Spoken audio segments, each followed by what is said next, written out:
everyone, this is Elisa with WTI. When it comes to products that I wear on my skin or I put in my mouth, I always love looking at the ingredients. Let me show you why I chose this toothpaste right here. Burt's Bees toothpaste has been the one my husband and I have chosen. We love this toothpaste for many reasons. This one in particular contains charcoal with fluoride, and I really like how this is formulated without any harsh chemicals.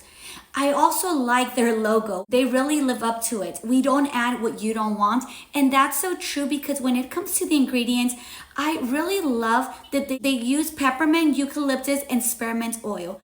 This is the mint flavor, and I love how it tastes, and that leaves my mouth feeling cleaner than a regular toothpaste. I highly recommend it. With that being said, if you're looking for a toothpaste that tastes great and it has very little ingredients and clean, check this one out, and that is my point of view.